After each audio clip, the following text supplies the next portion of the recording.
Assalamualaikum warahmatullahi. Bismillahirrahmanirrahim. Alhamdulillahirabbil alamin. Nahmaduhu wa nasta'inuhu wa nastaghfiruh. Wa na'udzu billahi min shururi anfusina wa min sayyiati a'malina. May yahdihillahu fala mudhillalah wa may yudlilhu fala hadiyalah.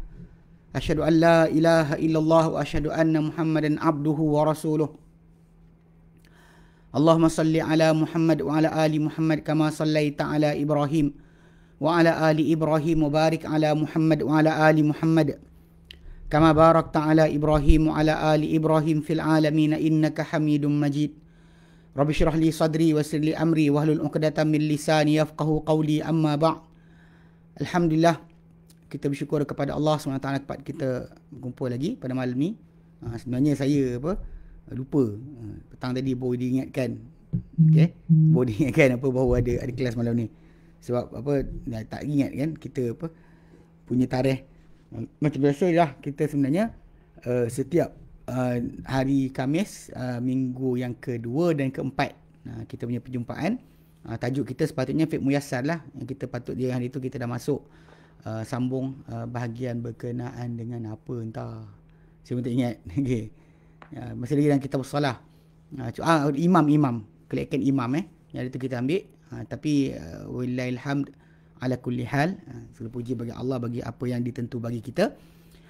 Kita redha dan juga kita setuju dengan keputusan Allah Ta'ala untuk menjadikan kita terpaksa untuk masih lagi menghadapi PKP. Okay. Jadi semua Ta'ala angkat dari kita segala musibah ini. Dan saya ingat ada satu persatu buku dikarang di sunnah corona. Actually sunnah corona ni dia bukan maksud dia kata seronok tentang coronavirus ni berlaku, tapi dia kata banyak perkara-perkara yang terjadi dengan corona ni, antaranya menjadikan kita ni antaranya bersyukur kepada Allah Ta'ala pada banyak perkara ada pecah-pecahkan. Antaranya kita belajar untuk tahu sabar. Tapi dia kata dalam sabar tu dia ingatkan kita, bagus dia ditunjukkan. Dia kata macam mana kalau sekiranya Ibrahim AS dikeluarkan daripada negeri dia yang jahat, penduduk nak bakar Nabi Yunus dalam perut ikan, Musa dalam buangan, Yusuf dalam penjara. Semua benda tersebut Allah cerita kepada kita, nak tunjukkan bahawa berlaku kepada orang-orang yang Allah cinta dan sayang, sekatan dan juga kekangan hidup untuk tempoh yang agak panjang. Kan Musa dengan keadaan dia, Yusuf dengan keadaan dia, kan Nabi Muhammad SAW dengan para sahabat di Mekah dahulu ditindas. Jadi kelapangan daripada segi hidup ni Allah Ta'ala yang berikan. Kita senang ke kita susah, Allah yang aturkan. Itu benda yang sangat-sangat penting, sangat penting untuk kita semua fikirkan. Sebab dia kata kat situ, kalau sekiranya Allah Subhanahu Wa Ta'ala berikan kita boleh buka, lapangkan kepada kekasih-kasih dia lepas puluhan tahun, ada puluhan tahun macam Imam Ahmad bin Hanbal 10 tahun lebih dipenjarakan kerana tak nak mengaku Quran makhluk. Tetapi berakhir hujung tu nanti akan sampai kepada kelapangan juga. Dan kita Allah Ta'ala uji dah berapa bulan dah kan, berbulan-bulan Allah Ta'ala uji, lepas tu datang ujian balik sekali lagi. Memang ada orang akan putus asa, ada orang akan rasa hampa, dan sampai mungkin dia kata sampai bila. Soalan sampai bila? Sampai Allah Ta'ala nak lah, sampai bila Allah Ta'ala kehendaki pada kita. Dan kita jangan sekali putus asa, jangan rasakan bahawa Allah SWT yang boleh berikan segala kelapangan kepada orang yang disayangi lepas disusahkan, Allah Ta'ala juga berkuasa untuk lepaskan kita balik. Ini benda yang tak boleh kita nafikan. Sebab tu Allah cerita dalam Quran tentang kumpulan tentang para anbiya-Nya yang diberikan ujian untuk bersabar, untuk kelapangan. Kalau dia kata Allah Ta'ala boleh bagi mereka kelapangan lepas kesusahan yang mereka hadapi, kenapa tidak pada kita? Kenapa tidak pada kita? Sebab tu kita tak boleh rasa tak boleh ada dalam diri kita ni rasa putus asa dengan berdoa kepada Allah Ta'ala dan sebagainya. Sebab ini ujian Allah Ta'ala nak uji kita dan jadikan kita. Ni ada senarai. Contoh macam kisah Lut alaihissalam, dia bagi dalam buku tu kisah Ibrahim alaihissalam, okay? yang Allah Taala keluarkan ketika mana dicampak dalam api.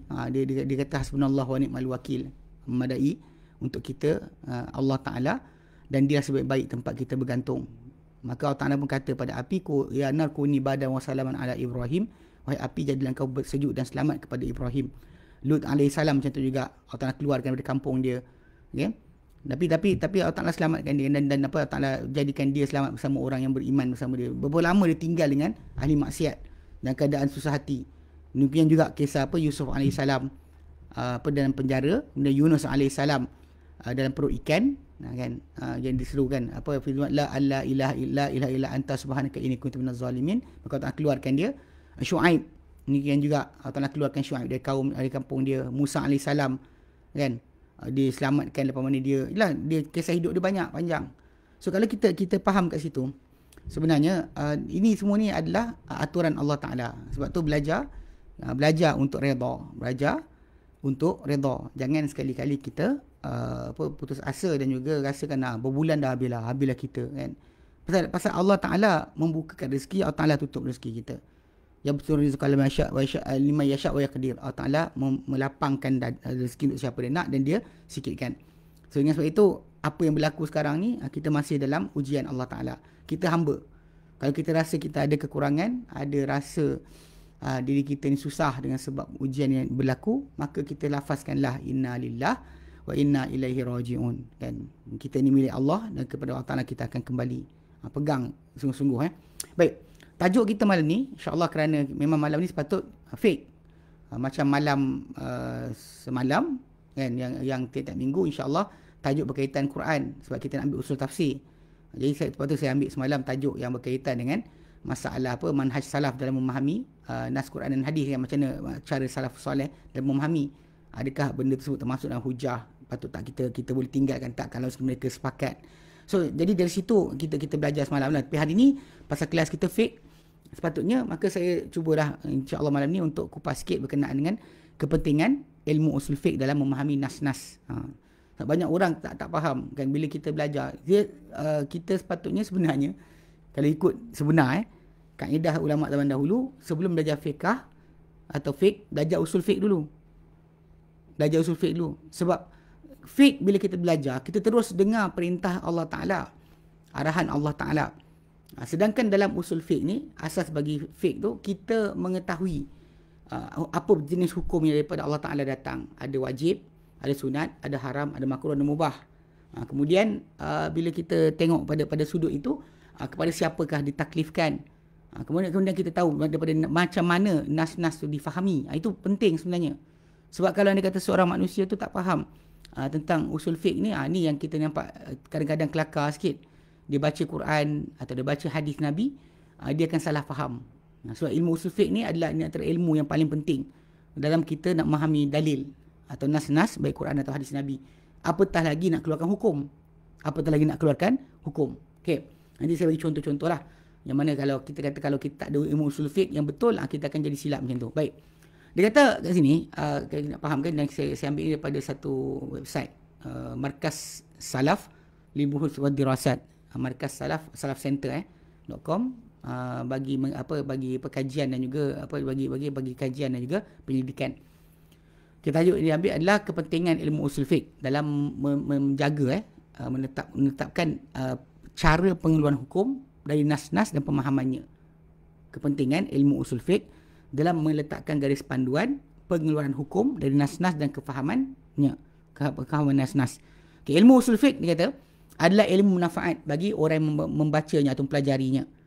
Ia akan mengangkat kedudukan orang tersebut, dan bahkan dia daripada ilmu yang menjadi garis panduan ataupun menjadi dipanggil titik ukuran atau timbangan yang tak mungkin untuk seorang yang alim atau seorang qadi ke seorang hakim dia seorang alim yang tahu tentang hukum hakam ataupun seorang qadi yang jadi hakim mahkamah.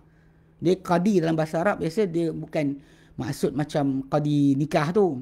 Kita tok qadi tu nikah je. Qadi kalau sebenarnya qadi ni dia adalah hakim lantikan kerajaan. Hakim tu dalam bahasa Arab dia boleh maksud pemerintah. Boleh maksud hakim mahkamah, boleh maksud hakim tu maksud pemerintah. Dia lain sikit lah. Soalan kuliah dia kata dia adalah garis panduan ataupun garis timbangan ataupun panggil timbangan atau ukuran yang tak mungkin untuk seorang alim atau seorang qadi atau hakim tidak perlu daripadanya selama-lamanya. Ketika mengeluarkan hukum-hukum syarak. So usul fiqh ni dia adalah ilmu yang membantu atau dalamnya ada kaedah-kaedah bagi pengeluaran hukum daripada dalil-dalil. Daripada dalil dia ada kaedah macam mana nak keluarkan hukum, macam nak faham ini wajib ke, ini sunat ke, ini haram ke, ini makruh ke, ini mubah. Macam mana kita nak faham. Bahkan tak mungkin untuk seorang mujtahid. Bila orang tu kata saya berijtihad, tidak mungkin seorang tu yang katakan berijtihad ni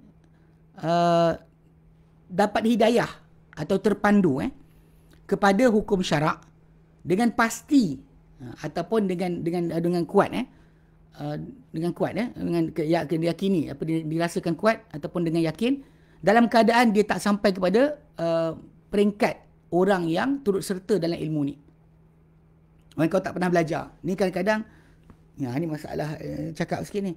Kadang-kadang orang kita yang belajar kadang datang kelas 1-2 kelas ikut kelas ustaz ni atau ustaz tu syekh sekian yang tak belajar lagi betul ilmu usul fiqh, dia kadang-kadang rasa dia dah mampu untuk faham hukum sendiri. Ni masalah sikit. Kadang-kadang kita overconfident dengan kemampuan diri kita sendiri.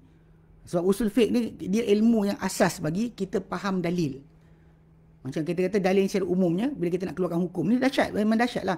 So kita nak kata ini halal, ini haram ni, ini adalah macam Ibn Qayyim Al-Jauziyah kata, dan kitab Ilam Muwaqqi'in dia, yang kita sebut nama sekarang kan, semalam kitab tu, dia menjadi wakil bagi Allah bagi memutuskan hukum di muka bumi. Maka dia tak nak kena tahu tentang nas tu macam mana difahami.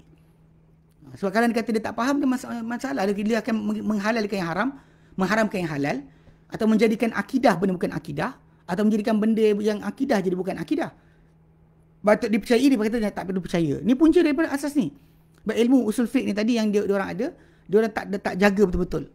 Bahkan dia tak turut serta dalam ilmu ni. Kerana pada ilmu inilah kitaran bagi syarak.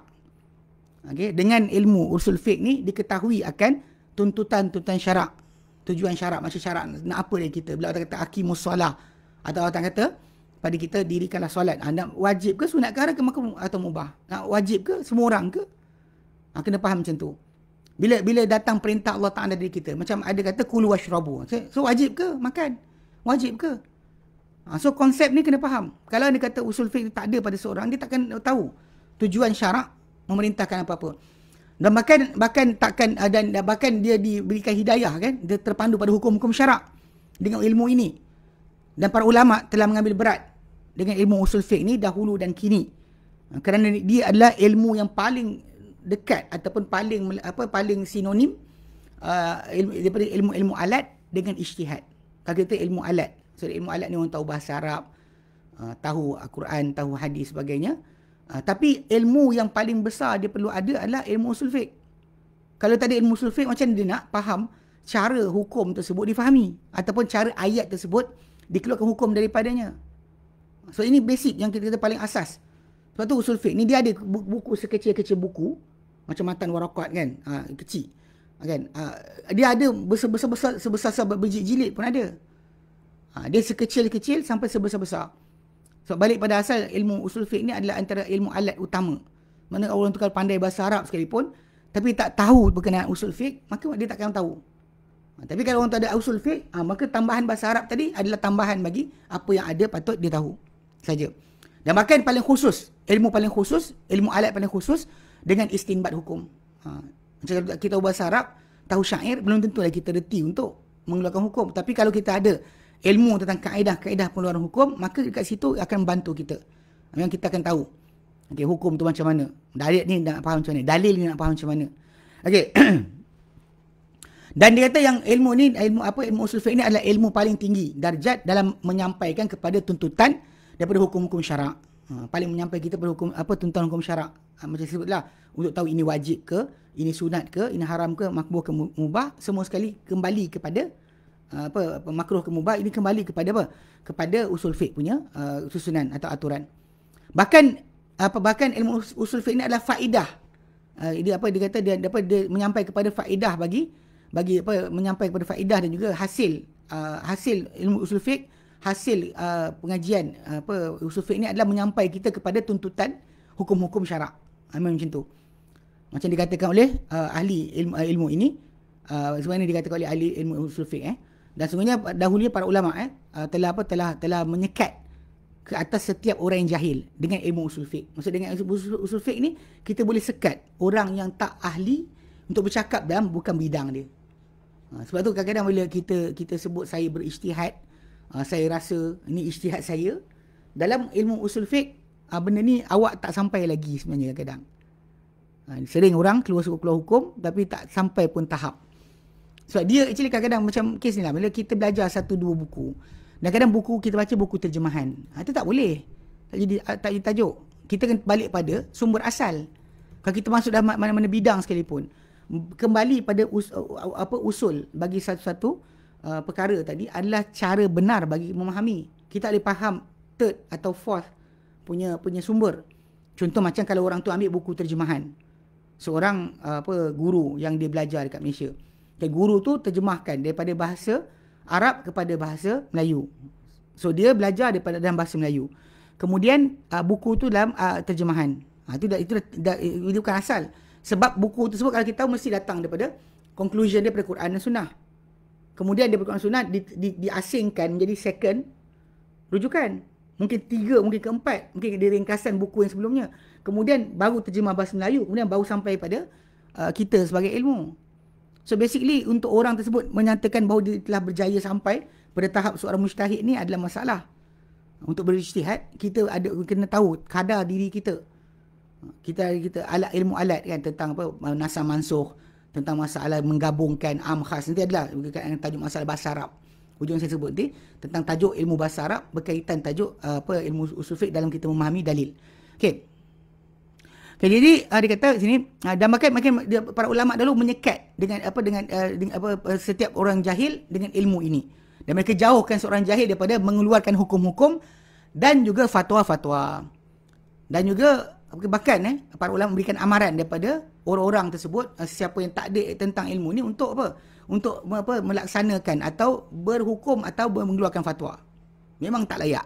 Okey, kerana tak layak untuk perkara tersebut. Kerana dia orang tersebut, orang yang cuba nak keluarkan ni, kalau dia tak ada ilmu usul fiqh, dia telah kehilangan ilmu paling mulia dan paling tinggi dalam menentukan, menurunkan hukum di atas kehendak Allah Azza wa Jalla, untuk tetapkan hukumnya apa. Sebab kita tahu Allah Ta'ala firman dalam Quran, Nabi sabda dalam hadis baginda. Tapi lafaz Nabi tadi, adakah contoh Quran atau hadis tadi, adakah dia wajib kalau langgar keluar agama tak? Ataupun dia haram kalau kita keluar masuk berdosa tak? Ini benda-benda ni perlu kepada dalil. Pasal kadang ada orang dia sebut benda tertentu, tapi benda tersebut bukan sampai peringkat kata masuk neraka, ataupun tidak sampai peringkat kita nak boleh keluar ke orang dari agama. Macam mana batasan dia? So hanya orang yang belajar ilmu usul fiqh saja yang akan tahu. Okay. Dan para ulama dahulu telah menetapkan kajian-kajian ilmu ini, dan mereka sebut dia secara terperinci, dan mereka naskan kan, ke atas bahawa siapa yang tak mengetahuinya, tidaklah dia boleh untuk memberi fatwa di tengah-tengah orang ramai, tidak juga untuk memutuskan hukum di antara orang ramai. Berkata Imam Syafi'i rahimahullah, Imam Syafi'i pasal dia di antara rujukan pertama dalam tajuk masalah dalam tajuk masalah di manakah tajuk usul fiqh, ilmu yang asal yang sampai pada kita, dan usul fiqh ni paling lama ditemui adalah daripada Imam Syafi'i punya tulisan atau ajaran, iaitu kitab Ar-Risalah.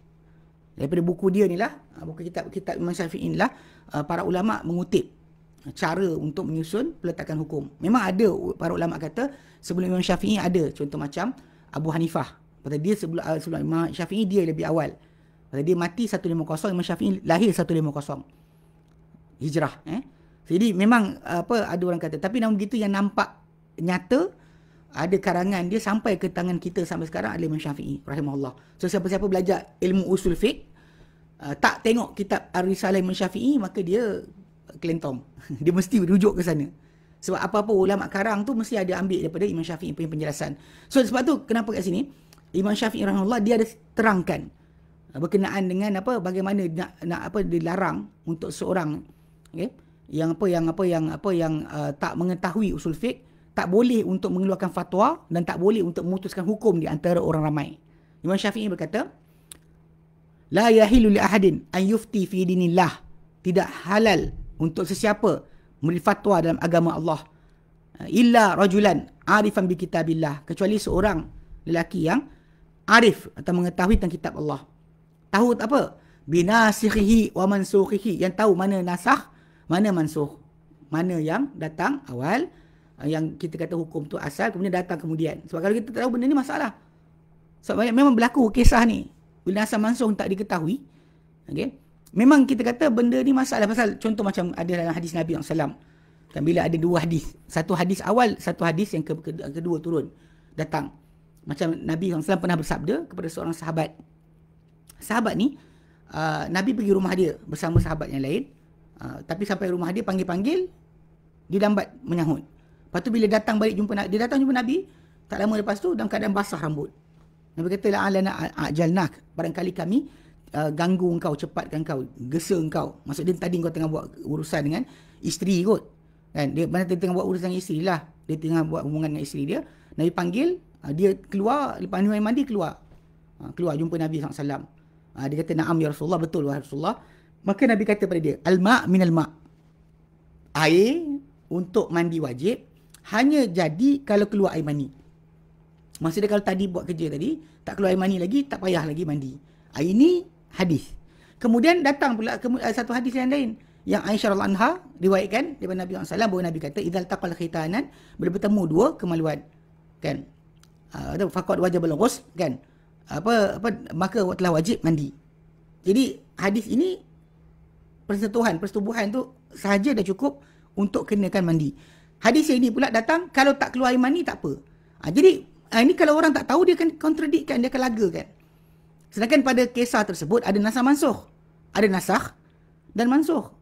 Ada yang awal dan kemudian. Jadi kalau orang tu macam Imam Syafi'i katalah, yang orang tu tak tahu nasakh daripada mansukh. Nasakh mansukh tu dia tak tahu, dia masalah. Macam ayat 3 ayat terakhir suratul Baqarah kan. Yang apabila Allah nyatakan lillahi ma fis samawati ma fil ardi, Allah Taala pada langit dan juga bumi. Wa in tubdu ma fi anfusikum, kalau kamu nyata pada diri hati kamu, dalam hati kamu, atau untuk kamu sembunyikan, au tukhfuhu yuhasibukum bihi, Allah Taala hisab kamu di atasnya. Fayaghfir man yasha, maka Allah Taala akan ampun siapa dia nak. Wa yu'adzib man yasha, Taala azab siapa dia nak. Wallahu ala kulli syai'in qadir, Allah Taala kata satu amat berkuasa. Okey, ayat ni betul. Pada permulaannya Allah Taala nak letakkan hukum pada kita. Apa terlintas hati kita, jahat ke baik ke, semua Allah Taala akan hitung dan letak pahala dosa. Tapi lepas Allah Taala ringankan, lepas para sahabat mengadu pada Rasulullah tegur mereka jangan cakap macam tu, cakap sami'na wa ta'na, kan, minta ampun kepada Allah Taala, maka Allah Taala pun turunkan, la yukallifullahu nafsan illa wus'aha. Tidak Allah tanggungkan senyawa kecuali apa yang dia mampu. Laha ma kasabat, untuk nyawa tersebut apa yang dia kerjakan. Wa 'alaiha ma iktasabat, kena ke atas dia apa dikerjakan. Maksudnya kalau lintas hati belum lagi dihukum. Lintas kan benda tak elok dalam hati kita, masih belum dihukum. Tercakap je masalah. Cakap je masalah. Jadi dengan sebab itu kalau kita faham kat situ, ada dua. Kalau ada orang tu nak ambil ayat yang ini saja, tak nak ambil ayat yang satu lagi, dia masalah. Sebab kat sini kita kata orang yang tahu nasakh mansukh ni dia ada masalah. Kalau nak turunkan hukum tajuk yang berbeza kan. Kalau contoh macam saya pernah dengar, ada orang tu dia hujah, dia kata apasal tak boleh pula nak bagi wasiat kepada mak bapak, dia kata. Dalam Quran ada. Dalam ayat Al-Baqarah 180.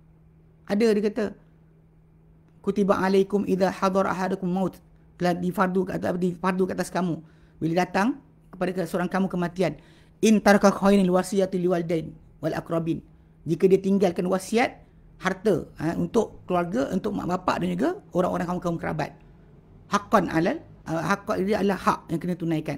So bila sebut macam tu, dia kata ni ada wasiat, dia lupa sebenarnya ayat ni telah dimansuhkan dengan ayat surah An-Nisa. So bila datang surah An-Nisa ayat 11 dan ayat 12, surah An-Nisa, maka Nabi kata apa? Allah Ta'ala telah berikan hak, setiap orang ada hak akan haknya.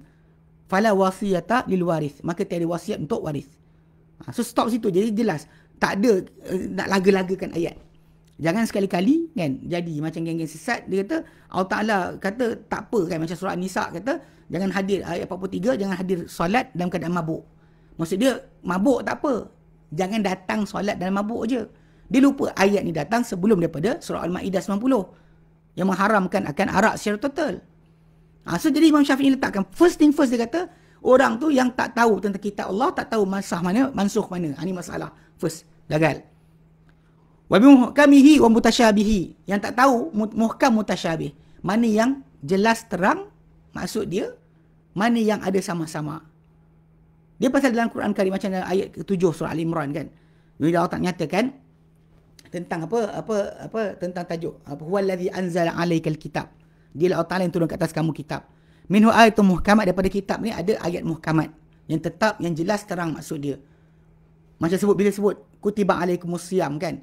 Dan bahkan Allah Ta'ala kata syahr Ramadan alladzi unzila fil Quran. Mana bila sebut tentang tajuk puasa wajib Ramadan, itu muhkam. Tak ada sebarang kekeliruan. Tak ada sebarang kesangsian. Demikian juga berkenaan dengan haji, itu bulan mana. Al-Hajju Asyurun Ma'lumat. Bila Quran kata haji itu bulan-bulan yang tertentu, bulan-bulan yang sedia diketahui. Dia start daripada Syawal sampailah akhir kepada Zulhijjah, ataupun ada kata 3 bulan lah bulan haram tu. Tapi ada kata start daripada Syawal, Zulqa'dah, Zulhijjah, Muharram. Itu yang dikatakan sebagai bulan-bulan haji. So orang tak ada niat haji daripada bulan Rabiul Awal, tak ada. Dia haji start daripada situ. Kalau dia pergi situ, sah untuk dia niat haji. Jadi maksud dia tak perlu kepada penjelasan lain. Ini muhkam. Tak ada kekeliruan. Macam solat. Solat kan? Aqimus solah. Dia muhkam. Tidak ada sebarang kekeliruan solat tu apa. Sebab kita ada penjelasan yang jelas. Dan bahkan macam Allah sebut dalam Quran, dalam surah An-Nisa ayat 103, innas salata kanat 'alal mu'minina kitaban mawquta. Ini solat, kata orang beriman, adalah kefarduan berwaktu-waktu. So dengan jelas dia ada waktu. Dan saya jumpa banyak orang yang sesat kan, yang kata contoh macam geng-geng yang leput ke lepat ke, ataupun geng-geng Kahar Al-Kadzab. Mereka sebenarnya antara tajuk dia ditimbulkan masalah bila kita tanya aqimus solah tu apa. Jadi ada di antara pengikut dia kata aqimus solah tu maksud dia solat tu adalah amar ma'ruf nahi munkar. Amar ma'ruf nahi munkar. Ada yang saya jumpa dulu seorang, dia kata solat tu adalah kebenaran. Maksud bila Allah kata aqimus solah, dirikan kebenaran. Ni orang yang tak layak, memang tak layak langsung untuk bincang tentang agama. Tak ada langsung ilmu agama. Bahkan yang seorang tu saya kenal, dia memang English educated lah. Orang yang background dia belajar Islam ni pakai buku bahasa Inggeris. So bila cakap itu, saya kata abang cakap solat ni bermaksud dengan kebenaran. Abang buka kamus mana?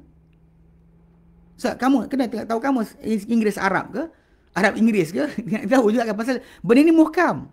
Solat ni maksud dengan perbuatan kita sekarang ni. Pasal kita ada solat maksud doa dalam Quran. Ada solat maksud keampunan dalam Quran. Tapi solat bila aqimus solah tu semua orang tahu dah. Tak ada siapa yang sangsi. Bahkan Muslim dikenali dengan solat. Para sahabat ajarkan Islam daripada mula penyebaran Islam di seluruh pelosok dunia ni, semua datang dengan solat. Hatta tanah Melayu kita pun yang sahabat Nabi tak sampai. Tak sampai ini fakta. Kalau orang tu kata ada sampai tu, dia pelik. Pelik dan janggal. Wallahualam, kalau mungkin rasa nak tamim tanah Melayu ke, itu semua nak sesat silakan. Tapi pada asasnya kita memang pergi mana sekalipun, sampai ke China pun, solat tu dirikan 5 waktu. Azan dikumandangkan. Subuh 2 rakaat. Maghrib 3. Ni muhkam. Tak ada mutasyabih kat situ. Okay, yang ini umul kitab. Bahkan bila Allah Ta'ala itu Tuhan kita, seru hanya Allah Ta'ala sebagai Tuhan, doa pada Allah Ta'ala, iyyaka na'budu wa iyyaka nasta'in, itu adalah muhkam. Itu adalah muhkam. Yang mana datang ada kekeliruan tu, macam contoh macam orang-orang kata, tak apa kot kita tawassul. Ni dah ada mutasyabih lah. Sepatutnya kalau orang tu belajar ayat-ayat tentang tajuk, contohnya macam mana katakan adanya konon digunakan ayat tertentu, inilah ayat menunjukkan boleh minta. Al-wasilah. Ya, wasilah kepada Allah Ta'ala. Dia kena tengok pada yang muhkam. Yang muhkam dia apa? Kalau kita ada sama-sama, yang muhkam dia apa? Yang muhkam dia adalah yang itu patut kita kembalikan. So orang yang tak tahu muhkam mutasyabih, cuma kena jaga sikit. Bab muhkam mutasyabih ni, kita kena jaga-jaga sikit. Sebab kadang-kala ada orang merasakan dalam bab akidah,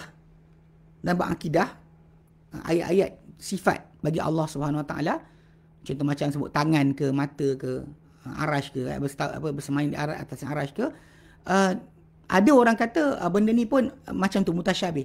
Jawapannya salah. Itu tak betul. Dalam bab akidah tak boleh bawa macam tu. Sebab akidah tidak ada percanggahan di kalangan para sahabat Nabi tentang maksud arash itu apa. Hadis Nabi datang, macam kes tentang Allah Ta'ala di atas. Ini adalah mutawatir. Sebab semua dalil yang datang, Allah Ta'ala isytihar pada diri tentang dirinya sendiri. Ar-Rahman al-Arsh istawa. Kan? Dan arash ni bukan bercantum dengan bumi dan langit. Langit dan bumi asing daripada arash. Dan arash ni adalah makhluk Allah Ta'ala paling besar. Dan kemudian disebut tentang arash ni tadi. Kan? Dan bahkan Nabi SAW sendiri, bila Isra Mi'raj naik ke atas. Dan naik ke atas. Bukan pergi belakang rumah kita. Bila doa kita diangkat ke atas. Amalan kita diangkat ke atas. Malaikat turun naik. Setiap hari, subuh dan asar. Turun naik malaikat. Dan bahkan Fir'aun dalam Quran Karim, dia cuba untuk cuba untuk intai Tuhan Musa dengan bina bangunan tinggi. So maksud dia bila dia cakap macam tu, maksud dia Musa isyarat kepada dia Allah Ta'ala kat mana. Bagi orang yang ikut ilmu kalam akan kata ini kufur kerana mengatakan Allah Ta'ala bertempat. Ini kita kata kita faham kalimah tak tahu cara. Ini kaedah dia bila kita faham. Ini bukan masalah kita masuk mutasyabihat ni kita kena takwil, tak perlu takwil pun. Sebab balik pada asal Ahli Sunnah wal Jamaah adalah kita faham Allah Ta'ala beritahu tentang dirinya. Kita faham kalimah. Tapi tak tahu cara. Tak tahu cara. Itu kaedah yang patut kita pegang sikit. Tapi dalam masalah hukum, contoh macam bila wanita yang diceraikan, wal mutallaqat, wanita yang diceraikan, yatarabbasna bi anfusihinna, mereka tahan diri mereka daripada kahwin lagi. Salah satu kuruk, 3 kuruk. Kuruk ni, bila kuruk ni dalam bahasa Arab ada 2 maksud. Contoh macam maksud dia sebagai bersih pun ya, maksud sebagai haid pun ya. So khilaf para ulama dekat situ dia kata accepted lah, diterima. Contoh macam sahabat Nabi. Seorang nampak Nabi angkat tangan sampai paras telinga. Seorang nampak paras bahu. Kita tak ada masalah. Kat sini yang kita kata kita terima I1 daripada maksud tersebut. Faham Ini maksud yang kita nak terangkan. Sebab kita kata macam kes penentuan masalah benda ni mesti ke tidak. Macam kes khilaf berkenaan majlis sebut sapu. Wamsahu biru'usikum, sapulah pada kepala kamu. Walaupun yang sahihnya kita sapu seluruh lah. Dalam mazhab Syafi'i pun sapu seluruh tu adalah sunat. Bukannya bila sapu seluruh jadi mazhab Hanafi. Pasal cuma mazhab Syafi'i dibezakan. Dia kata kalau Quran kata sapu pada kepala kamu. Maksud dia kalau ikut arahan tersebut, any part of the kepala kita sentuh dengan air, kan, sapu air tangan kita basah sentuh dah cukup dah madai. Kat belakang sini pun boleh, tepi ni pun boleh, tak kisah. Asalkan dah kena air. Pasal kena kepada maksud ayat Quran tadi. Tapi kita itu usul dia. Jadi dia kata yang itu rukun. Yang dalam hadis tu tambahan adalah sebagai sunat. Tapi kalau mazhab Ahmad bin Hanbal pula dan yang lain yang seumpama dia melihat bahawa Quran datang dengan rumusan, hadis datang dengan perincian. Ini cara pengambilan hukum beza. Cuma dekat sini bila kita tak ada khilaf macam ni, kita terimalah. Pasal tajuk ayat tersebut yang kata Nabi pernah sapu pada ubun-ubun, sapu atas serban, sapu pada khuf, kan. Jadi yang kata adakah sapu pada ubun-ubun tu saja macam tu dan serban sekaligus, yang walaupun sebenarnya macam itulah. Nabi akan sapu pada ubun-ubun dan sapu atas serban. Sapu ubun-ubun saja macam tu tak ada. Nabi tak buat macam tu. Nabi sapu atas serban baginda untuk kepala. Kalau dah ada serban Nabi tak tanggal. Sapu ubun sikit, sapu atas kepala, atas serban. So basically kalau kita kata faham kat situ, kerana macam ni dia panggil mutasyabih.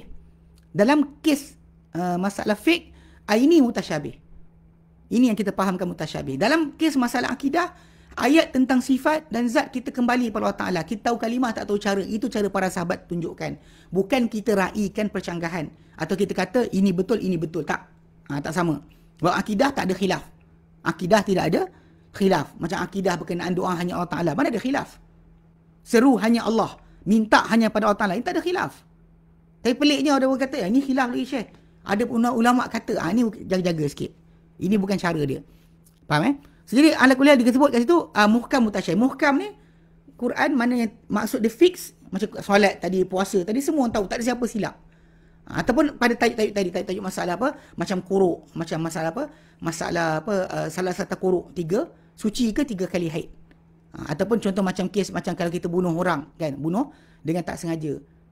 Contoh macam katakan kafarah dia ada 2. Ada dia kafarah dia di pilihan, kan. Disebut kita kena bayar diat kepada keluarga si mati. Okay, kalau tak boleh bayar, kalau bayar diat. Kemudian dalam masa sama kena puasa. Tak boleh puasa, kena puasa 2 bulan. Kalau kena bebas hamba, tak boleh bebas hamba, kena puasa 2 bulan turut. Soalan, boleh tak tambah tu lagi? Itu boleh makan. Sebab dalam surah Mujadilah atau Mujadalah, ada arahan berkenaan dengan zihar.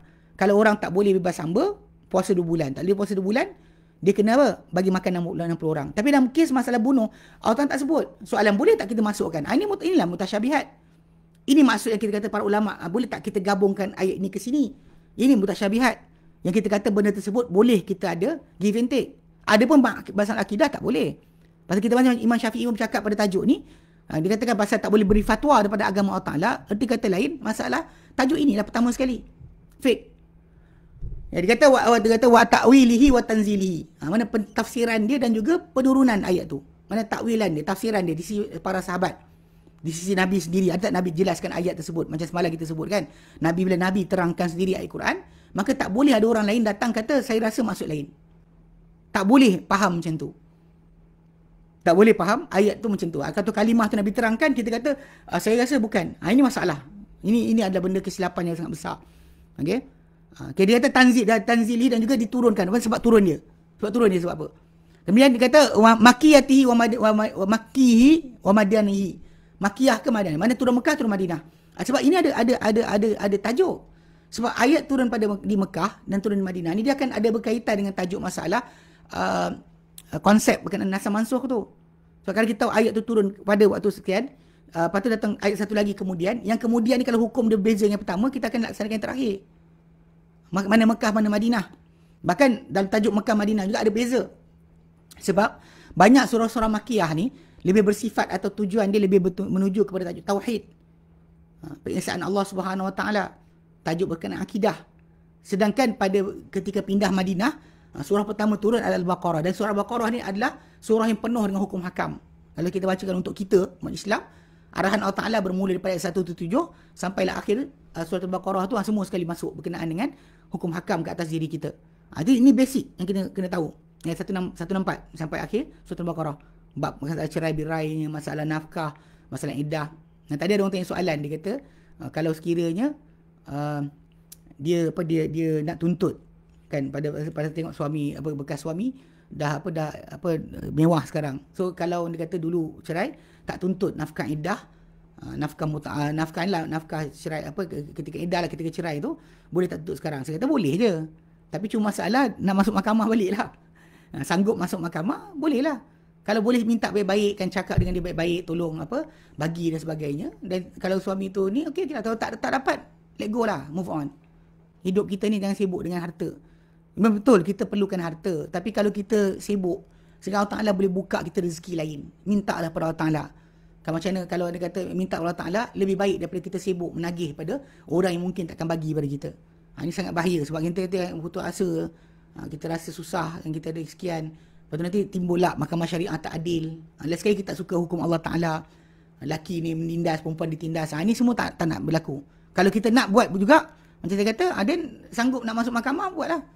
Kalau tidak, buat let go je, buat tak tahu. Pasal Allah Ta'ala akan ganti kita lagi baik. Sometimes tak dapat daripada sumber yang kita nak tadi, kan ada kebaikan lebih tinggi yang Allah Ta'ala saja mengetahui. Sebab tu jaga-jaga sikit. Okay. Ala kulihal, bila kita nak faham kat sini kan, dia kata bab berkenaan dengan tanzil, maki madani. Dan apa dikehendaki, wa ma urida bihi, dan apa dikehendaki ayat tersebut. Bila turun firman Allah Ta'ala dan kitab Allah Ta'ala tu, apa Allah Ta'ala kehendaki dengan ayat tu? Macam baru ni ada seorang tanya saya, dia kata tentang binatang buruan laut. Binatang buruan laut halal, binatang buruan darat haram, dia kata. So, jadi buruan tadi mesti ada pemburuan. Jadi ikanlah disamakan. Kalau yang lain bukan dia katalah dia cuba nak buat ke situ. Saya kata ayat tu kena baca betul. Dia adalah masalah buruan laut. Ni maksud dia binatang ikan ke, dan apa benda yang di laut tu kita ambil. Kalau dalam ihram sekalipun kita tangkap, halal makan. Kalau ketika berihram, binatang darat haram. Ketika berihram tak boleh kita buru binatang darat ketika dalam ihram. Lepas dah tahallul baru boleh. Nak fahamkan itu je saya kata, bukan kaitan dengan masalah pengertian tersebut. Sebab ayat tu bukan masalah penghalalan binatang laut tu kerana kita kerana dia beza dengan binatang darat, tak. Allah Ta'ala jadikan haram tu masalah kes berihram tu, tajuk sebenarnya adalah ihram. dalam keadaan ihram. So jadi kadang-kadang benda tu apa tak nak kendaki dengan ayat tersebut. Nak suruh kita buat apa wa fi ma unzila, pada apakah diturunkan ayat tadi. Tadi lihat penurunan ataupun dia ada tahu tak pada apa diturunkan, tajuk apa diturunkan. Macam kes tajuk macam kisah tajuk ayat 43 surah An-Nisa tu yang tentang tajuk masalah hampiri masjid tu. Hampiri masjid tempat solat dalam keadaan mabuk. Apa dikendaki ayat tersebut? So, sering berlaku sekarang macam ni. Pasal tajuk dia pada asasnya adalah jangan sampai orang Islam ni ketika dekat-dekat solat mereka masih lagi minum arak. Dia kalau ikut kiraan hari, seharian, memang tak dapatlah nak minum arak sangat. Sebab dia kejap lagi subuh, kejap lagi zuhur, kejap lagi sekian. Dia akan sentiasa dalam lingkungan tu. Siang daripada lepas subuh sampai ke tengah hari, dia akan sibuk kerja. Tapi kalau nak minum tengah hari, dia tak boleh. Kalau dia nak minum lepas zuhur pun tak boleh. Sebab dia tak tempat. Kata Pak Asar minum, nanti kan maghrib nak solat pula. So basically, memang in the end, itu cara permulaan untuk kurangkan mereka, consume arak dan berakhir dengan, lepas tu diharamkan. Ini cara Allah Ta'ala peringkatkan. Untuk siapa yang dah buat benda tu sekarang, tak ada peringkat-peringkat dah. Yang kata saya ikut peringkat juga. Kan? Berapa tahun nanti baru saya berhenti. Itu gila nama dia. Awak boleh tahu ke bila mati. Sebab balik pada asal kita punya niat untuk menangguhkan taubat, itu bukannya dalil bahawa kita dah bertaubat. Kalau kita buat taubat, kita dah bergerak untuk taubat tapi kita tak sempat, itu ya. Tapi kalau kita nantilah taubat, kemudianlah taubat, erti kata lain kita nak taubat lagi lah. Belum taubat lagi. Itu di sisi Allah Ta'ala tak diterima sebagai taubat. Kan? Ini asas yang kena jaga sikit. Banyak orang tak faham. Okay. Kemudian, ثُمَّ يَكُونُ بَعْدَ ذَلِكَ بَصِيرًا بِالْحَدِيثِ. Kemudian orang tu dah kata, itu bab Quran. Dia mesti jelas, terang tentang hadis Rasulullah SAW. Kena tengok pula hadis Nabi. Kena tahu hadis. Dengan apa? Bin-nasikhi wa mansukh. Dengan nasih dan mansukh. Mana yang memansuhkan, mana yang dia mansuhkan. Macam kisah kita sebut tentang tajuk air. Al-ma' minal ma' kan. Air untuk mandi wajib. Hanya kalau keluar air mani. Tapi dah dimansuhkan hukum tersebut dengan hadis yang satu lagi. Okey. Dan dia kata wa ya'rifu minal hadis mithla ma arafa minal Quran. Dia tahu daripada hadis tu, daripada macam tahu dari Quran. Tentang masalah itulah mana mutasyabihat, mana yang muhkam tajuk dia. Kalau kita rasa was-was, kita bawa pada yang muhkam, yang jelas, yang terang. Kalau kita ragu pada tempat. Pasal tajuk asal macam kita tahu, bila kita nak tahu kan hukum tu betul ke tidak, kita kena bawa semua hadis tentang satu tajuk dalam satu bab. Dalam satu bab. Bukan dia ambil separuh sini, ambil sini separuh. Mana seronok kita ambil. Mana tak nak kita tinggal. Itu bukan cara dia. Macam niqab kan. Dengan himpunan hadis-hadis yang datang. Ia bukannya sebagai tradisi Arab. Dia adalah memang syariat agama. Kan? Bahkan hadis ifk adalah hadis tentang Aisyah radhiyallahu anha kan, mula dihijab. Jadi Safwan bila nampak Aisyah, dikenal sebab dia pernah tengok Aisyah sebelum daripada difardukan hijab. Maksudnya itu sangat jelas. Bahkan dia adalah antara kemuliaan diberi kepada isi-isi Nabi sallallahu alaihi wasallam dan anak-anak perempuan baginda. Dan tiba-tiba kita kata benda ni tradisi Arab. Ini gagal ni. Gagal. Tak boleh faham macam tu. Sebab kita nak faham tradisi Arab, sebab benda tersebut Allah Ta'ala perintahkan. Dan maka benda tu dipegang dan turun-temurun. Masalah boleh dedah muka dan tapak tangan tu yang boleh dilihat. Bukan bermaksud kita menafikan wujudnya masalah niqab. Tajuk dia adalah, bahkan kalau kita buka muka sekalipun, kan, bukan bermaksud bahawa kita boleh tenung muka orang, bukan isteri kita. Orang yang tak halal kita tengok, tak boleh tengok. Letak gambar artis dekat komputer kan. Letak tengok, tenung-tenung. Tak boleh. Walaupun bukan kita ada, walaupun muka dia saja, walaupun muka. Tak boleh kita jadikan benda berkenaan sebagai tengok. Walaupun yang masalah wanita tak tutup satu benda. Itu untuk harian dia, tapi dalam masa sama untuk lelaki tengok wanita bukan mahram, dia adalah haram. Pelik kan? Jadi ni gagal sikitlah. Wallahu alam. Ni kegagalan dalam memahami dalil. Ini masalah dia. Sebab kita kena tahu pasal pada hadis benda yang sama. Pada hadis benda yang sama macam Quran. Kalau kita mana dalam Quran, tak ada. Quran ada tudung je. Quran ada kain besar tutup badan je. Mana dalam Quran kata tak ada. Benda tajuk pada asas pertama tu memang untuk lelaki pada asal pertama dia ghaddul basar, tundukkan pandangan. Yang dalam ayat 30 surah An-Nur. Kan? Qul lil mu'minin, katakan Muhammad pada lelaki beriman, yaghuddu min absarihim. Mereka tundukkan pandangan mereka. So pada orang yang berfatwa kan cakap lelaki kena tunduk pandangan. Tak boleh tengok wanita yang haram dia tengok. Bukan kata macam perempuan tak buka bukan boleh tengok. Tak. Sebab tu yang bila Nabi kata ya Ali, wahai Ali, la tutbi'in nazratan nazrata. Jangan kamu susulkan penglihatan dengan pandangan yang kedua. Fa innal ula wa laysa kal akhirah. Untuk engkau yang pertama bukan untuk engkau yang kedua. Walaupun wanita tu dia tak dedahkan. Maksud dia bukan mesti kena aurat, nampak apa dada ke nampak punggung, tak. Tak kita nak bayangkan orang bogel tepi jalan macam tu. Pada zaman Nabi, takkanlah orang sepa-sepa bertelanjang. So maksud pasal kes dia sebab zaman Nabi SAW memang wanita terhormat semua tutup. Tak dilihat oleh orang lain. Suami dia je tengok. Tapi bila Nabi kata pada Ali, jangan kamu susulkan penglihatan dengan penglihatan kedua. Mana untuk engkau yang pertama bukan untuk engkau yang kedua kan. Yang terakhir bukan untuk engkau. So tak boleh follow. Memang ini antara resepi ataupun rahsia kebahagiaan rumah tangga yang besar adalah jangan mata panjang sangat, mata liar. Tengok sini, nanti anda akan rasa tak puas hati dengan pasangan anda. Memang itu yang cara Allah Ta'ala letakkan. Sebab tu fitnah tu dengan mata, jangan tengok.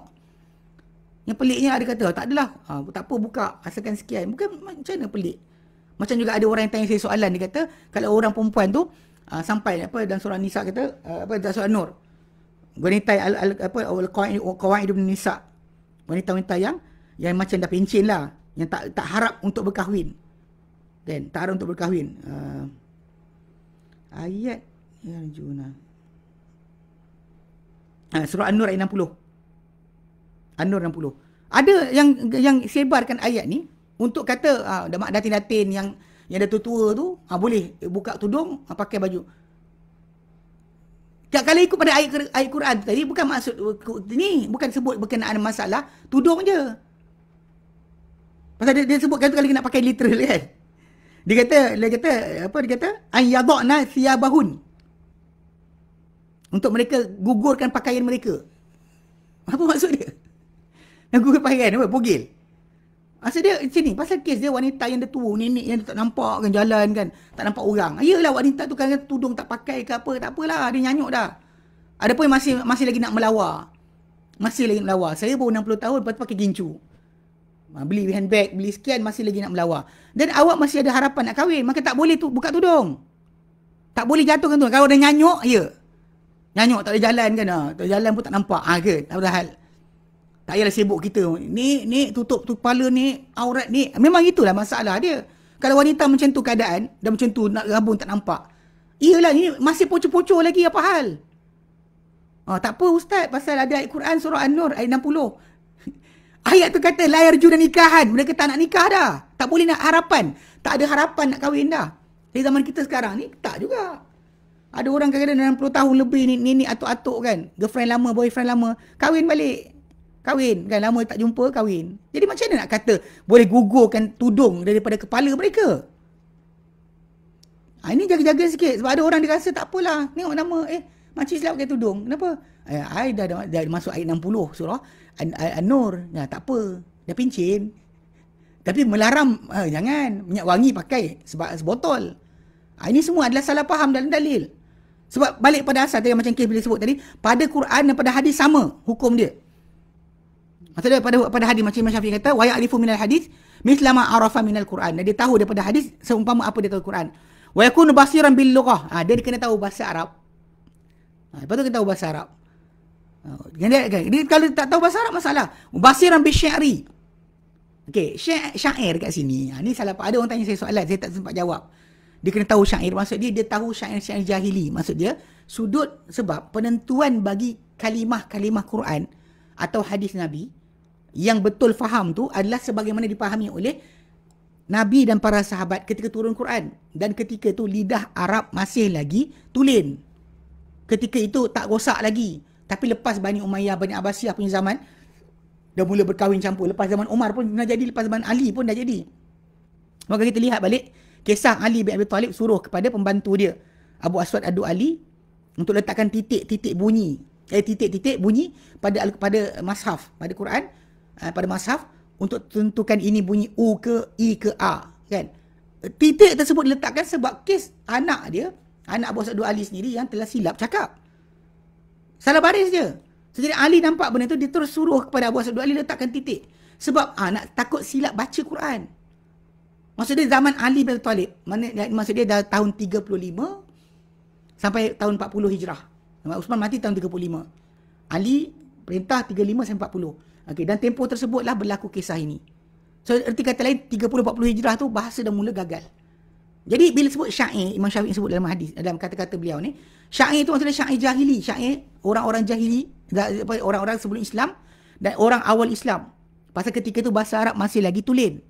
Adapun lepas dari itu atau ambil syair zaman sekarang ke, macam geng-geng yang tersilap dalam mentakwilkan istawa jadi istaula.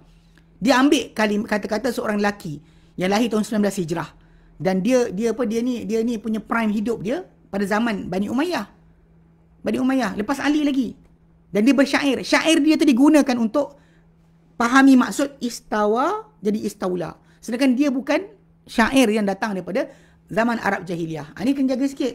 Sebab tu syair yang dimaksudkan ni, Imam Syafi'i cakap adalah syair pada awal dulu, awal pada mula-mula. Okey. Dan dia kata syair, dan wama yahtaju ilaihi li sunnati, dan apa yang diperlukan kepadanya untuk sunnah wal Quran.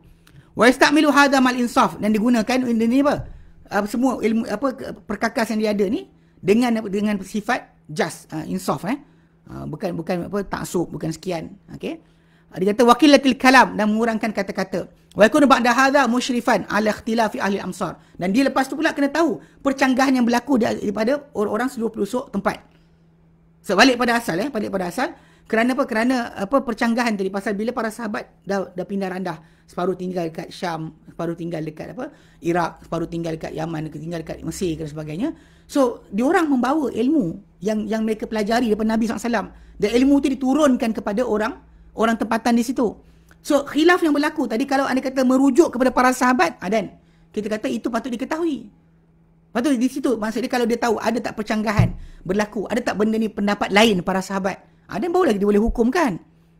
Okey. Dan dia kata wa takun lahu qarihatun ba'da hadha. Okey. Fa idza kana hadha hakadha, macam dia ada dekat situ, dia akan ada pilihan lah. Dia akan tengok, boleh dia pastikan. Mana kalau boleh misalkan benda baru ni, kalau macam ni dia macam ni, kalau macam ni dia macam ni, dia boleh samakan hukum. Okey. Fa idza kana hadha wa hakadha falahu an yatakallama, dan kalau dah semua tu cukup, maka bolehlah untuk dia bercakap. Wa yufti, dan beri fatwa fil halal wal haram, pada perkara halal dan haram. Wa idza lam yakun hakadha, kalau dia tak macam tu, tak ada kefahaman tentang Quran, tak ada kefahaman tentang sunnah, tak ada kefahaman tentang khilaf yang berlaku di kalangan para sahabat dan sebagainya, tak tahu bahasa Arab, maka tidak falaisa lahu an yuftiya, maka tak boleh untuk memberi fatwa. Ini nas Imam Syafi'i ni ke atas kelayakan seorang mufti, orang yang beri fatwa, atau orang kita kata faham hukum ataupun mengeluarkan halal haram. Dikata ia adalah tidak hanya terjadi melainkan dengan pengetahuan usul fiqh tadi. Dan apa menyusuli usul fiqh daripada ilmu-ilmu yang tertentu, dalam untuk memahami kitab dan sunnah. Pasal dia bila sebut syair tadi kan, disebut syair bahasa Arab tadi, syair untuk kaitan untuk faham Quran dan sunnah. Sebab kita ada bezakan kat sini. Kaedah yang disebut tadi, kalau dia kata kita ada daripada bahasa Arab tadi, kita dapat lihat, kita kena faham sebelum bahasa Arab tadi, kita kena faham ada tak daripada para sahabat Nabi, macam kita sebut semalam kan, Allah Ta'ala sendiri jelaskan. Kalau Allah Ta'ala sendiri jelaskan, maka stop situ. Kalau Nabi jelaskan, stop situ. Atau para sahabat Nabi dengar daripada Nabi dan ajarkan benda yang sama, stop situ. Jangan ambil cara bahasa dan sebagainya, tak ada. Bahasa tak masuk lagi. Sebab pengertian bahasa hanya masuk lepas tak ada pengertian syarak. Membantu untuk pemahaman. Lepas tak ada penjelasan syarak, kita tak jumpa, dan only baru timbul tajuk masalah bahasa akan menguasai. Bukan terus kita lompat kepada pengertian bahasa. Walaupun kita tahu banyak orang zaman sekarang ni cakap tahu bahasa Arab, tak tahu bahasa Arab pun. Hatta saya ingat dulu siapa? Kasim Ahmad. Dia mengaku, kalau saya ingat dalam video yang ada temu ramah, dialog dia dengan Ustaz Zamihan Al-Ghari dengan Maulana Fakhrul Razi. Dia sebut, dia kata apa? Dia kata saya tahu bahasa Arab. Sedangkan dia, kisah dia, Kasim Ahmad ni, kalau siapa kenal Ustaz Zahir daripada Penang, dia ceritakan pada tahun yang berlaku debat antara dia, Kasim Ahmad ni, dengan Ustaz Hashim Ghani yang Madrasah Itibak Sunnah Kuala Kuala Pilah. Yang mana apa? Sunnah Kuala Pilah tu, yang mana dalam dia punya perdebatan tu, diorang buat di Madrasah Al-Ulum Syariah Batu 20 Bagan Datuk. Tapi zaman tu mungkinlah tak ada recording dan sebagainya kan. Waktu saya sekolah situ, saya first sekolah Arab sekolah kat situ. So, jadi ada guru-guru saya yang di sekolah tu, dia kata Kasim Ahmad tak tahu apa. Tak tahu bahasa Arab, tak tahu apa. Dia buka sebenarnya buku orientalis pasal dia boleh bahasa Inggeris. Dia pensyarah universiti, boleh bahasa Inggeris. So dia buka buku orientalis pakai untuk sebarkan fahaman dia. Orang ingat dia pandai. Orang ingat dia tahu. Sebenarnya tak tahu benda pun. Tak tahu benda pun tak tahu. Dia kalah debat dengan Ustaz Hashim Ghani, menangis. Tapi bila yang dalam video tu dia kata saya tahu bahasa Arab, dia tak tahu bahasa Arab pun. Ini kadang-kadang orang tu delusional. Dia tak tahu pun apa benda yang sebenarnya ada. Jadi memang kita kata macam pada asas dia kan, ilmu tentang bahasa Arab kan, nahwu sorof dan sebagainya, kan ilmu tentang balaghahnya. Itu semua tu ilmu, dia panggil ilmu alat. Yang kita kata menyokong, membantu untuk kita dalam memahami dalil. Yang ini termasuk dalam ilmu usul fiqh sebenarnya. Okay. Dan dia kata apa-apa yang ilmu yang tertentu yang untuk memahami kitab dan sunnah, yang para ulama apa datang silih berganti padanya atasnya sudah itu. Contoh macam Imam Zarkashi rahimahullah, dia kata apa? Fa inna aula ma surifat al-himamu ila tamhidihi. Sesungguhnya benda paling utama dialihkan kerunsingan atau tumpuan kepada persiapannya adalah wa ahra ma aniyat bitashdidi qawaid wa tashyidihi. Dia kata dan apa yang paling penting untuk ditepatkan kaedah-kaedah dan juga dikuatkan adalah al-ilmu alladhi huwa qawamumuddin, ilmu yang dia merupakan tiang atau asas bagi agama. Al-muraqqi ila darajatil muttaqin, yang meningkatkan kepada darjat orang bertakwa. Ilmu ni akan meningkat dia. Sebab ilmu ni akan bergantung dengan halal haram. Dan kita akan jadi seorang yang bertakwa tanpa tahu halal haram. Kita tahu halal haram, jadi itu salah. Sebab tu bila kita ada ilmu usul fiqh, dia meningkatkan pada kita pemahaman tersebut. Macam dia kata oleh Zarkashi, wa kana ilmu usul fiqh jawaduhu alladhi la yulhaq. Jadi sesungguhnya ilmu usul fiqh ni adalah tunggangan ataupun kenderaannya yang takkan boleh dikejar. Kalau siapa ada dapat ni, dia akan dapat. Wahabalahu al-matin, wahabluhul matin, dan juga talinya yang kukuh. Alladhi wa aqwa wa awsaq, dia adalah tali yang paling kukuh, paling kuat. Fa innahu qa'idatus syara', kerana ilmu usul fiqh ni adalah kaedah bagi tegak tiang bagi syarak. Wa aslun, dan dia adalah usul.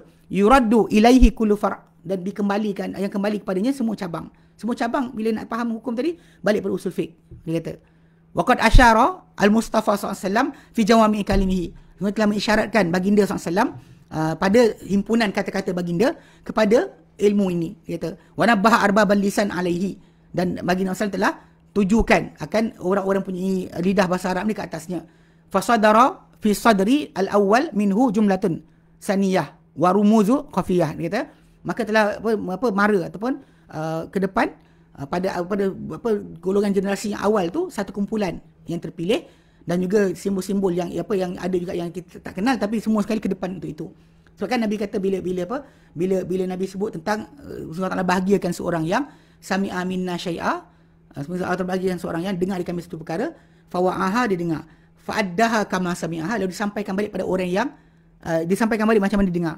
Sebab rubas sami' fiqhin laisa bi faqih, kerana ramai orang dengar kefahaman tapi dia bukan seorang yang faqih. Nabi sebut hadis mutawatir. Hadis mutawatir mana banyak pasal Nabi suruh hafal serupa macam dia dengar. Lepas tu para sahabat Nabi dahulu dia berusaha untuk sehafal macam mana mereka dengar. Tak nak ubah sedikit pun, sebab Nabi kata mungkin orang yang bawa kefahaman tadi bawa kefahaman pada orang lebih faham banding diri dia. So jadi kat sini kita faham memang ada kedudukan tadi pasal dalam mengeluarkan hukum tu memang ada orang-orang yang boleh buat apa yang orang tak boleh buat. Orang yang faham tak faham. Sebab tu para sahabat Nabi sini pun punya ramai, ada 100 lebih ribu orang macam dikatakan oleh Ibn Hajar Asqalani. Tapi dalam masa yang sama, yang jadi rujukan untuk kita mengetahui hukum di kalangan para sahabat yang paling banyak dirujuk hanya 7 orang. Hanya 7 orang. Iaitu Umar, Ibn Mas'ud, Ibn Abbas, Ali, Zaid bin Sabit, Aisyah. 7 ni je yang menjadi rujukan utama. Kalau kita keluar fatwa-fatwa, tengok dia kan balik. Kadang-kadang Umar, Kadang Ibnu Umar, Ibnu Mas'ud, Ali, dia akan balik pada 7 orang tadi. Ni kalau siapa-siapa nak sambung baca, boleh tengok dalam I'lam Muwaqqi'in. Ibnu Qayyim Al-Jauziyah, dia terangkan tajuk ni. Tempat mana rujukan kita dalam masalah perkara ni. Jadi memang kita kata benda ni tak boleh. Dan berkata As-Subki, salah seorang ulama Syafi'i, memang kita tahu dalam konteks bab akidah memang ada percanggahan sikit lah dalam bidang ni dengan dia. Tapi dalam sama dalam bab usul fiqh ni kita ada diterangkan. Dia kata apa? Berkata As-Subki rahimahullah menjelaskan kepentingan ilmu usul fiqh dalam ijtihad. Dan kemestian dia. Dia kata apa? Wa kullu ulama, dan setiap ulama fi hadidin anhu ay ijtihad illa man taghalghala bi asl fiqh. Semua ni ulama ni jauh daripada ijtihad, kecuali siapa yang sentiasa menggelumang dengan usul fiqh. Wa qara'a min manahilih safiyah bi kulli mawaridi, dan dia orang yang masuk daripada sumber-sumber fiqh ni, usul fiqh ni yang tulen dengan semua laluan-laluan dia. Wasabaha fi bahri, dan berenang di lautan dia usul fiqh. Wa tawarrawa min zalalihi, dan dia hilangkan dahaga daripada air yang jernih daripada usul fiqh ni. Wa bata yu'alli bihi wa tarfuhu sahid. Dia kata dia maksudnya dia berterusan lah. Mana orang yang sentiasa terlibat dengan bidang ni saja. Kata Subki, kata orang yang sibuk dengan ilmu saja. Dia saja yang layak untuk dapat dalam masalah ijtihad. Adapun orang yang baca sekali, 2 kali tak boleh. Okey. Dan Ibn Taymiyah rahimahullah telah menegaskan perkara ni. Lalu dia berkata, la budda an yakuna al-insan, tidak boleh tidak seorang insan itu, dia kata an yakuna ma'al insan, tidak boleh tidak bersama seorang manusia itu usul kulliyah. Dia kena ada usul keseluruhan, turaddu ilaiha al-juz'iyat, yang dikembalikan kepada usul yang menyeluruh ni akan segala cabang-cabang. Ini macam kes kita terangkan, bila kita contoh macam kes kita kata usul utama. Contoh macam kalau para sahabat dah keluarkan fatwa ataupun pandangan tentang ayat Quran, dan mereka sepakat, tak boleh kita ada kaedah lain canggah mereka. Ini contohlah. Ini usul yang kena ada. Yang tak boleh kita lari daripada usul tersebut.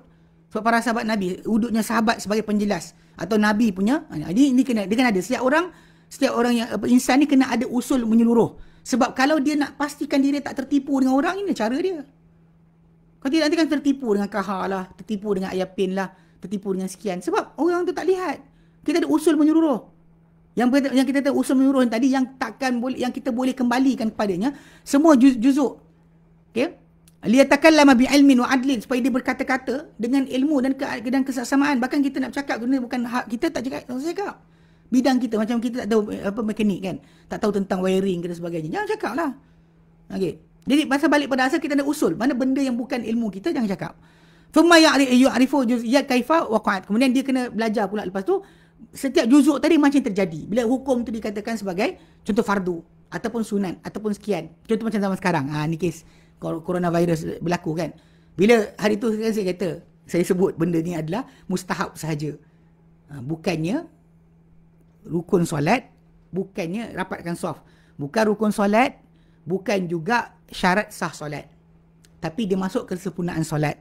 Jadi para ulama macam Syekh Sulaiman Ruhaili, dia sebut, dia kata, either kita ni nak tinggalkan jemaah secara terus, macam berlaku, pasal memang ikut hadis Nabi dan Sahih Bukhari, yang datang tentang kalau berlaku wabak penyakit, orang tu tinggal dalam rumah dia, ikut Ahmad, ataupun dengan Bukhari, tinggal dalam negeri dia, tak usah keluar. Jadi benda tu ada sebut, bukan jangan keluar. Jangan keluar tu ada. Cuma soalan sekarang ni, ada kita tak keluar langsung, tak usah ada azan, tak usah ada solat sebagainya, dibuat langsung. Ataupun kita buat solat berjemaah tadi dengan kurang sempurna. Buat tapi kurang sempurna. Tidak dapat buat sempurna macam yang asal. So, jadi mana lebih aula? Dia kata lebih aula kita buat dengan tak sempurna.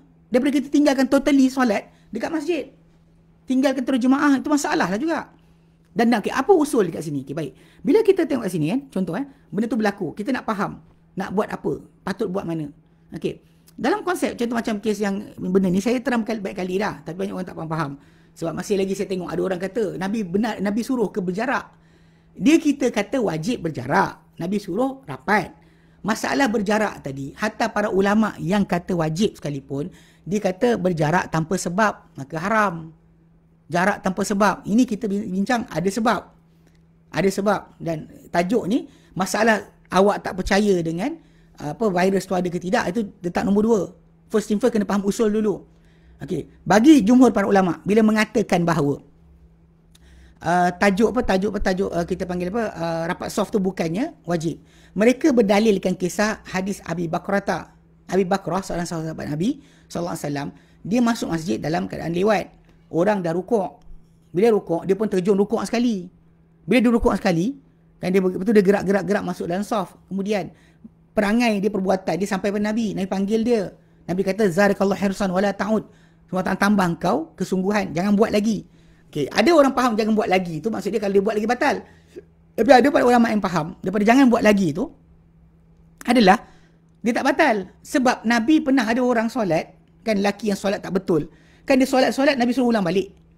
Dia datang bagi salam, assalamualaikum ya Rasulullah. Nabi kata, pergi solat, kau tak solat lagi. 3 kali dia kena halau. Dia solat, Nabi halau balik. Tapi Nabi tak buat pada lelaki tadi. Nabi tak suruh ulang balik solat. Bila tak suruh ulang balik solat, di sini tajuk dia. Para ulama kata maksud dia solat dia sah. Cuma benda tu jangan jadikan sebagai apa? Sebagai amalan. Nanti bimbang kalau tak tegur macam tu. Nanti orang akan buat beramai-ramai macam tu. Sengaja buat tak boleh. Bersebab tu kita sekarang ni bersebab. So kita ada sunnah. Kita ada sunnah berkenaan tajuk rapatkan soft. Nabi suruh. Tapi kita ada masalah apa? Arahan kerajaan. Ini saya sering buat perbandingan.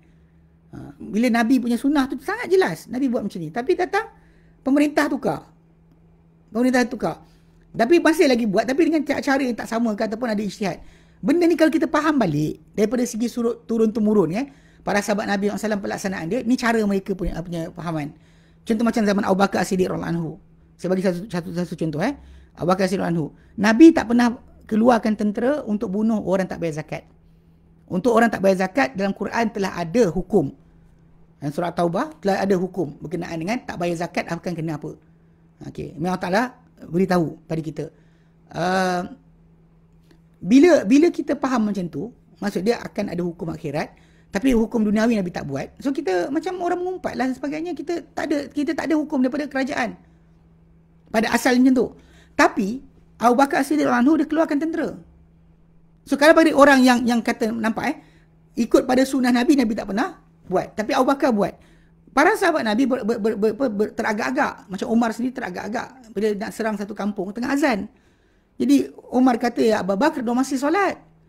Abu Bakar kata, demi Allah kan, kalau mereka sekat aku tali unta atau anak unta yang mereka bagi Rasulullah, tapi tak nak bagi pada aku perangi mereka di atas, tak bagi aku. Dan memang dari sini kita faham bahawa ketegasan Abu Bakar bukan sebab masalah ekonomi.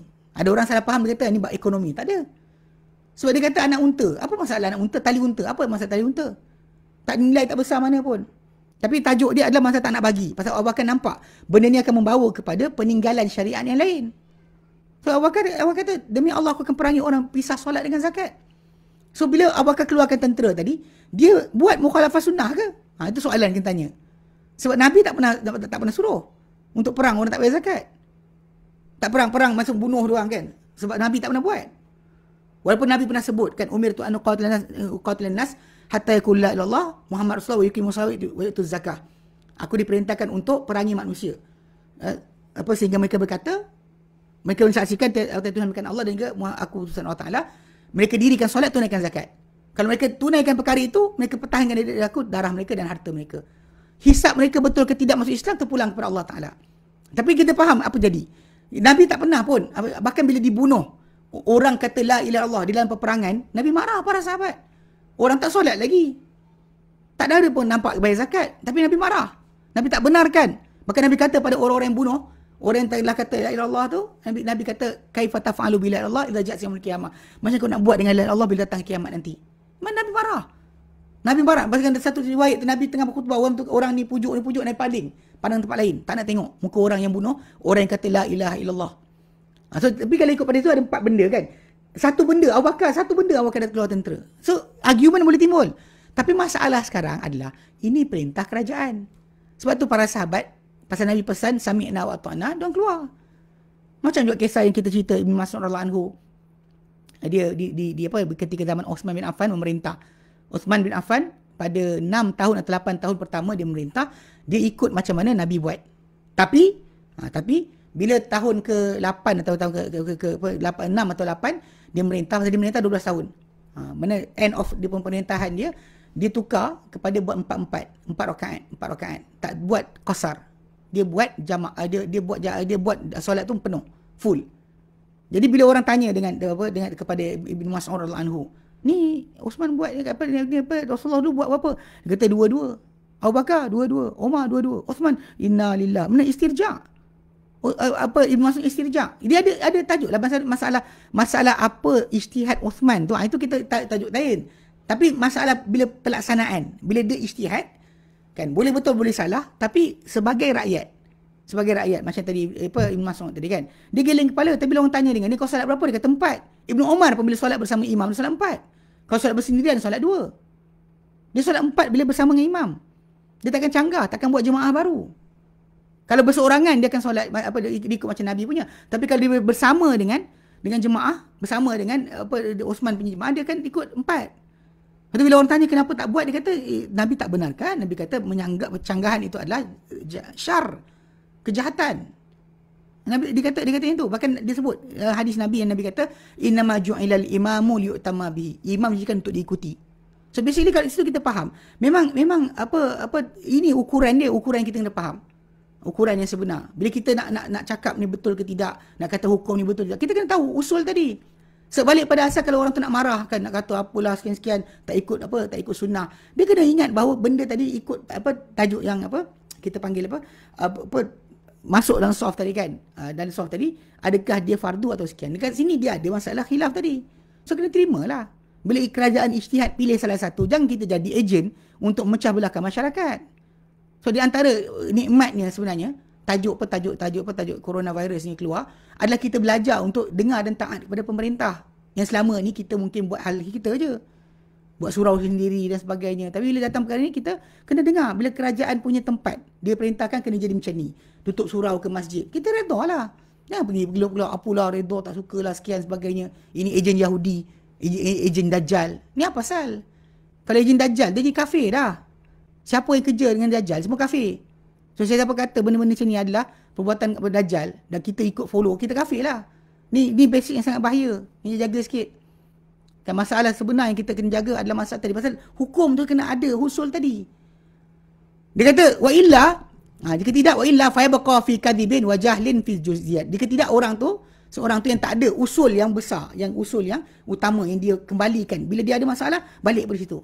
Okey. Jika tidak, dia akan kekal dalam pembohongan dan kejahilan dalam setiap juzuk-juzuk kehidupan dia. Dia akan silap. Kat sini kan silap sebab dia tak ada usul. Manhaj utama tadi kena ada. Macam mana kita faham dalil, macam kita kena kumpulkan dalil setempat. Kita kena bawa semua dalil, bawa sekaligus. Bukan kita tinggal satu, kita ambil mana kita nak, kita syarah. Mana kita tak suka, kita tinggal letak tepi. Ini tak boleh. Macam kadang kita kata ada orang kata dia kata nama Imam Mahdi tak bertepatan, bukan nama Muhammad bin Abdullah. Sebab dia kata, Nabi kata menepati namanya namaku. Kalimah menepati tu tak semesti serupa. Sedangkan dalam hadis yang lain, Nabi sebut nama dia seperti nama Nabi kamu. Nama lelaki yang adil yang Allah Ta'ala akan keluarkan tu, nama dia nama Nabi kamu. Seperti nama Nabi kamu. Atau seperti nama aku. Nabi cakap yang tu direct. Tanpa kata bertepatan pun. So kita bawa itu saling menjelaskan. Itu sepanjang sejarah umat Islam. Semua ulama yang membahaskan tentang tajuk nama Imam Mahdi, semua sekali letakkan Muhammad bin Abdullah. Hatta Khalifah Nasir kot. Khalifah yang ada dan Bani Umayyah dahulu, dia letak nama anak dia semua bertepatan. Nama dia Abdullah. Dia letak nama anak dia Muhammad supaya jadi anak dia lah Mahdi yang dijanjikan. Itu semua gagal. Ketepatan macam itu tak dikira. Jadi kalau kita faham kat sini dari keseluruhan kita bincangkan, memang tajuk pemahaman ni sangat penting. Sebab kalau kita tak ada ilmu usul fiqh atau usul bagi memahami fiqh hukum hakam ni, memang kita baca Quran ke baca hadis ke, kita akan sentiasa tersilap. Banyak contoh sebenarnya, kalau saya bagi contoh kerana saya dah sebut banyak lah. Macam kes ada orang keluar fatwa. Dia kata kalau sekiranya baju kita ni terkena kari kambing, kari terkena dekat baju, maka baju tu telah najis. Kari daging. Punca dia sebab apa? Sebab dia kata darah adalah najis. Darah tu dah masuk dalam kuah, Maka bila kena baju tak boleh bawa solat. Bila kita tanya datang mana, dia bawa lah. Surah Al-Baqarah ayat 173, Al-Maidah 3, An-Nahl 115. Nah, 3 tempat tu yang datang darah saja. Tapi Al-An'am 145 datang dengan darah yang ditumpahkan ketika penyembelihan. So tu saya ingat macam Taimiyah rahimahullah dikeluarkan fatwa. Dia kata barang siapa basuh daging, ini kelakar, kita benar.